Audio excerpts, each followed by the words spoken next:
vie dans nos cœurs, malgré que nous soyons en période de confinement. C'est ce que j'ai expliqué tout à l'heure. Nous allons continuer à nous réjouir dans la parole du Seigneur, à avoir des rendez-vous quotidiens de prière avec nos frères, nos sœurs de l'Église, premièrement. Et puis après, nous allons avoir aussi des rendez-vous comme si les réunions étaient en pratique. Vous savez, l'Église ne sont pas que les murs, l'Église n'est pas que le bâtiment, nous sommes l'Église, nous sommes le corps du Christ, et nous devons continuer à nous édifier par la parole, et à travers le message de ce soir, pour ceux qui écoutent la parole, nous allons voir à travers ce message que le seul espoir, eh bien, vient de Jésus. Amen. Soit à toi la gloire ce soir. Alléluia. Alors, j'aimerais vous dire quelque chose, premièrement. À travers cette journée, j'ai eu des contacts aussi avec des frères et des sœurs et des pasteurs d'autres églises, et je leur ai expliqué une chose qui est très simple à comprendre. Souvent, nous sommes reliés au courant, puisque nous sommes en 2021, donc nous sommes reliés à l'électricité, et des fois, on a des outils qui ne sont pas adéquats, des lumières qui ne sont pas adéquates, et même qu'on soit branché sur le réseau, il semblerait que ça manque d'intensité, ça manque de quelque chose. Alors, il n'y a rien d'étonnant à ça. Hein. Des fois, si le courant n'est pas assez fort, eh bien, sachez qu'il faut un courant plus fort pour allumer une lampe ou pour allumer quelque chose de plus puissant. Et la moralité et la conclusion de cette histoire-là, à tirer est simple, c'est qu'il faut plus de puissance de l'esprit pour éclairer les âmes que des paroles pour les assourdir. Et j'ai dit ça à des frères ce soir. J'ai dit ça à des frères. Laissons agir le Saint-Esprit dans les vies, dans les cœurs. Celui qui n'a pas le Saint-Esprit, c'est compliqué. Mais le Saint-Esprit est capable de toutes choses. Il est capable de convaincre de péché, de jugement, de justice ce soir. Et à travers la parole qui va être annoncée, le seul espoir vient de Jésus-Christ. Amen. Nous allons faire une première lecture ensemble, qui se trouve dans le merveilleux livre des psaumes, où tous ces psalmistes se sont succédés pour écrire ces versets merveilleux. Et nous allons faire une première lecture qui se trouve dans le psaume 62, verset 6. À partir du verset 6. Psaume 62, verset 6. On fait la lecture ensemble. Oui, mon âme, confie-toi en Dieu, car de lui vient mon espérance. Oui, c'est lui qui est mon rocher et mon salut, ma haute retraite. Je ne chancellerai pas, je ne tomberai pas. Sur Dieu repose mon salut et ma gloire. Le rocher de ma force, mon refuge est en Dieu. En tout temps, peuple, confiez-vous en lui. Répandez vos cœurs en sa présence. Dieu est notre refuge. Amen. Oui, vanité, les fils de l'homme. Mensonge, les fils de l'homme. Dans une balance, ils monteraient tous ensemble plus légers qu'un souffle. Ne vous confiez pas ni dans la violence, et ne mettez pas en vain espoir dans la rapine, car quand les richesses s'accroissent, n'y attachez pas votre cœur. Dieu a parlé une fois, 2 fois, j'ai entendu ceci, ce que la force est à Dieu. À toi aussi, Seigneur, la bonté, car tu rends à chacun, et ce dernier verset est important, et tu rends à chacun selon ses œuvres. Amen. Et une deuxième lecture très courte qui se trouve dans le psaume 146, verset 3. Psaume 146, verset 3, qui nous dit « Ne placez pas votre confiance dans les grands, dans les hommes qui sont incapables de sauver. » Le seul qui peut sauver ce soir, le seul qui peut vous interpeller ce soir, il s'appelle Jésus-Christ de Nazareth. L'espoir vient de Jésus. Amen. Alors, Jésus-Christ, espoir du monde. Oui, dans l'Église de Dieu, nous élevons nos voix avec assurance, sans aucune incertitude. Nous élevons nos voix et nous disons « Jésus-Christ est le seul espoir du monde. Sans lui, il n'y a pas de salut. Il est le seul qui peut sauver. Il est le seul qui peut délivrer ce soir. » La Bible dit que l'homme ne sépare jamais ce que Dieu a fait de ses mains, a uni de ses mains. Vous savez, ça parle pour les foyers, bien sûr, mais ça parle aussi des alliances que Dieu a fait. Quand Dieu unit l'homme, eh bien, l'homme doit enlever ses mains pour ne pas séparer, pour ne pas diviser ce que Dieu a lui-même uni. Nous, avec notre chair, avec nos réflexions charnelles, avec notre esprit d'homme charnel sur cette terre, si nous voulions séparer, diviser l'humanité juste en deux groupes, je ne vais pas prendre 3 groupes ni 4 groupes, mais juste en 2 groupes, nous aurions plusieurs champs de vision, nous aurions plusieurs suggestions. Certains diraient, on va mettre par exemple d'un côté ceux qui sont instruits et de l'autre côté ceux qui n'ont aucun diplôme. On pourrait le faire. On pourrait aussi séparer les jeunes de ce côté et tous les vieux de l'autre côté. On pourrait encore dire, on va diviser les hommes de la terre par rapport aux richesses. Et c'est déjà ce qui, malheureusement, existe dans ce monde. Les riches de ce côté et les pauvres de ce côté, ceux qui n'ont rien. On pourrait encore diviser l'humanité en une autre catégorie. Tous les malades de ce côté et tous ceux qui sont en bonne santé de ce côté-là. On pourrait le faire. Mais devant nous, ce soir, nous avons le seul, nous avons l'unique, nous avons l'indispensable, celui qui est capable de séparer et qui a l'autorité pour diviser toute chose. Ce soir, il s'appelle Jésus-Christ de Nazareth. Devant nous, rappelons-nous cette scène abominable, mais c'est pour ça que nous sommes là aujourd'hui. Cette scène abominable, cette scène horrible, elle est puante. C'est une colline à l'extérieur des murs de Jérusalem. Cette colline s'appelle Golgotha, le calvaire. Il y a 3 croix qui sont là sous nos regards. Et sur la croix du milieu, il y a un homme qui s'appelle Jésus-Christ. Il est cloué avec des clous de fer. Et lorsque le soldat romain par terre, il y a quelques instants, avec son marteau, a entré les clous de fer dans ses mains et dans ses pieds, le sang a coulé, le bois est rugueux et non pas lisse, et il y a un criminel qui est cloué l'un d'un côté et un autre criminel qui est cloué de l'autre côté de Jésus. Vous trouverez cette histoire merveilleuse dans Luc 23, verset 43. Et Jésus seul, l'homme du milieu, a la prérogative de diviser l'humanité, symbolisée par ces 2 hommes, l'un à sa droite et l'autre à sa gauche. Jésus est le grand diviseur, le grand séparateur entre un criminel qui a accepté Jésus, Christ, comme son sauveur personnel, et l'autre qui l'a rejeté. Allez-vous rejeter Jésus-Christ ce soir ? Ou allez-vous le recevoir, l'accepter, le servir, vous soumettre, plier votre genou devant lui? Un criminel est mort à Golgotha, dans ses péchés, et il a été séparé de Dieu, pas seulement dans cette vie-ci, mais pour toute l'éternité. Il est descendu aux abîmes, l'enfer éternel, là où il y a les cris, là où il y a la peur, là où il y a les démons. Dans notre dos qui ricane pour l'éternité. L'autre criminel est mort, lui, mais il est mort non pas sur la croix, il est mort à son péché. Je répète, il est mort à son péché. Il n'est pas mort dans son péché comme l'autre. Il a accepté le salut de Jésus-Christ.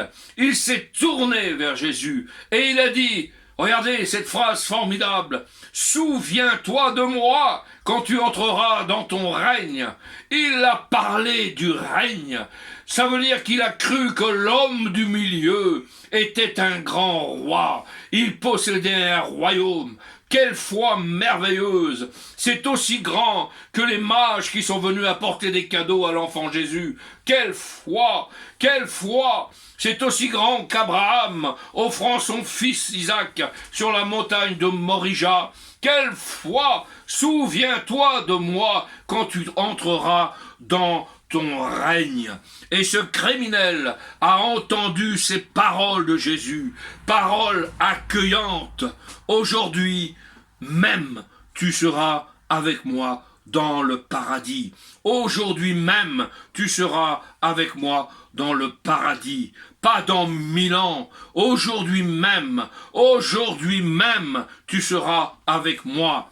Si tu avais un accident, et je ne te le souhaite pas ce soir, si tu avais un accident aujourd'hui sur l'autoroute, et que dans l'accident tu meurs, où vas-tu? Où vais-je aller? Où? Cet autre criminel qui a cru à Jésus, eh bien il a compris. Et qu'est-ce qu'il a compris, ce criminel? Eh bien il a compris tout simplement que Jésus était mort sur la croix pour lui, qu'il était le sauveur du monde, que le seul espoir de ce monde était dans ce personnage, dans cet homme du milieu, dans Jésus-Christ de Nazareth. Le seul, il n'y a pas d'autre espoir. Notre monde d'aujourd'hui est en train de pénétrer dans une période terrible appelée la fin des temps. Cette année, il y aura plus de morts que vous n'avez jamais entendu parler auparavant. Le seul espoir est Jésus-Christ ce soir. En pensant à la scène du calvaire, on voit clairement le plus grand besoin du monde. Et le plus grand besoin du monde, eh bien, il est symbolisé par un larron, un criminel. Un voleur est mort. Il a rejeté le salut de Dieu. Et il est mort sans espoir dans cette vie, ici, et aussi dans la vie à venir. Jésus, ce soir, est le plus grand diviseur. Où te places-tu aujourd'hui? Où te places-tu ce soir? Dans les souliers de quel brigand? Dans les souliers de quel voleur? Nous sommes tous des pécheurs. Nous sommes tous des brigands. Nous sommes tous des voleurs. Nous sommes tous des menteurs. Vous savez, dans l'Ancien Testament, les 10 commandements étaient là. Tu ne mentiras pas. Tu ne voleras pas, tu honoreras ton père, tu honoreras ta mère, tu ne convoiteras pas la femme de ton voisin, tu ne convoiteras pas la voiture de ton voisin, mettez ce que vous voulez, et ainsi de suite. Et nous avons tous brisé les commandements de Dieu avant de le rencontrer. C'est nous les gangsters, c'est nous les bandits, c'est nous les menteurs, à différents niveaux. Mais nous sommes tous dans le même panier de crabes, des pécheurs. Se pourrait-il ce soir que l'homme du milieu soit mort pour moi? Se pourrait-il ce soir que l'homme du milieu soit mort pour moi? Ah oui! Pourquoi? Regardez bien ce que dit Jésus. Père, pardonne-leur, car ils ne savent pas ce qu'ils font. Ce sont des ignorants. Et nous-mêmes, nous vivions auparavant dans l'ignorance. Mais Jésus est là. Et sa prière ce soir va-t-elle avoir une réponse? Eh bien oui.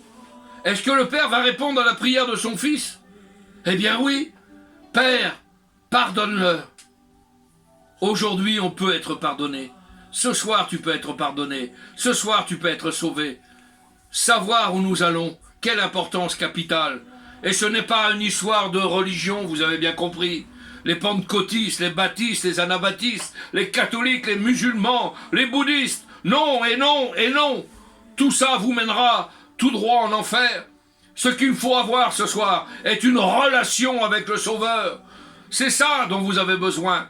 Le message, il est bon. Le message, il est réel. Et il nous parle d'un Sauveur. Et que fait un Sauveur? Eh bien, laissez-moi vous dire qu'il sauve. Et nous savons de quoi nous parlons dans ces temps compliqués. Combien ont besoin d'être sauvés charnellement? Et nous appelons des sauveurs. Alors si vous avez un sauveur, un merveilleux sauveur, si vous avez un sauveteur quelque part, un pompier, ils sont là pour te sauver. Si la maison brûle, il ne veut pas que tu périsses dans les flammes. Et Jésus est venu comme un sauveteur. Il est venu comme un pompier pour éteindre les flammes de l'enfer qui étaient là déjà autour de nous. Jésus lui-même a dit, lorsque le Fils de l'homme viendra dans sa gloire avec tous les anges, il s'assiera sur le trône de sa gloire. Toutes les nations seront assemblées devant lui. Et il est dit qu'il séparera les uns d'avec les autres. Il y a une séparation. Il est le maître de la séparation. Comme le berger sépare les brebis d'avec les boucs. Rappelez-vous de la prédication sur les moutons et les brebis. Es-tu un bouc ou une brebis ce soir? Dieu sait qui est un bouc de Dieu. Dieu sait qui est un bouc. Et Dieu sait qui est une brebis du Seigneur. Il connaît ceux qui lui appartiennent. Et il dira à ceux qui sont à sa droite, venez, vous qui êtes bénis par mon Père, prenez possession du royaume. Et il y a ceux qui sont à sa gauche. Et Dieu dit, retirez-vous de moi. Et il ajoute une qualification, maudit, maudit. Il dit maudit aux autres. Il dit vous qui êtes bénis. Et aux autres il dira vous qui êtes maudits. Allez dans le feu éternel qui a été préparé pour le diable et pour ses démons. L'apôtre Paul a prêché l'évangile à Athènes.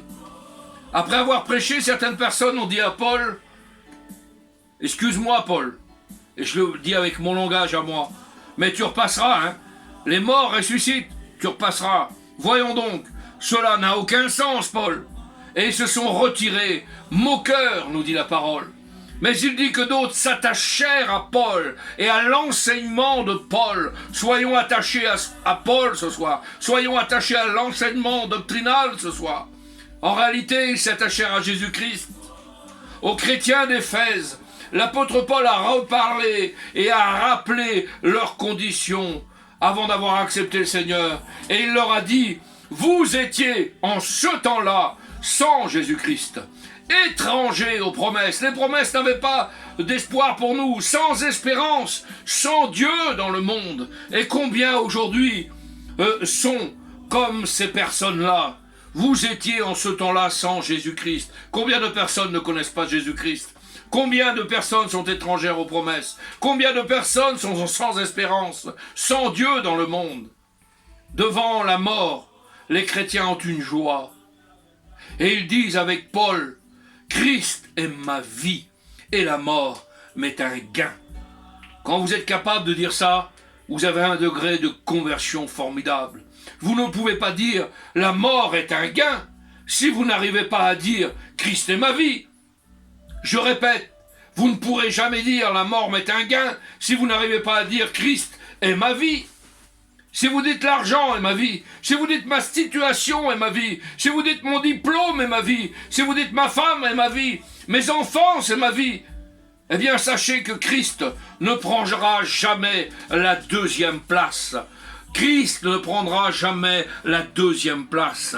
Lui en premier, toujours en premier. Devant la mort, le chrétien ne s'afflige pas comme les autres qui n'ont pas d'espérance. Si vous arrivez devant quelqu'un qui vous dit « Es-tu sûr d'aller au ciel ?» J'ai vu que des fois en posant cette question-là, la question était embarrassante. Alors, il vous répondra « Ça, tu sais mon gars, personne ne le sait. Faut faire des bonnes œuvres, on ne sait pas trop, qu'est-ce qu'il faut faire pour aller au ciel ?» Eh bien, vous avez devant vous, laissez-moi vous dire que vous avez devant vous une personne qui s'en va en enfer. Parce que le chrétien le sait. Il sait qu'il est passé de la mort à la vie, des ténèbres à la lumière. C'est sûr dans son cœur. C'est une ferme assurance. C'est quelque chose qui nous a convaincus. Nous sommes le cœur pleinement vrai pour lui. Et nous savons où nous allons. Nous savons notre destination finale. Auparavant, nous étions sans espérance. Quand la Bible parle d'espoir, quand la Bible parle d'espérance, ce n'est pas comme les Normands, hein? Peut-être bien que oui, peut-être bien que non. C'est du réel. Les promesses de Dieu sont oui.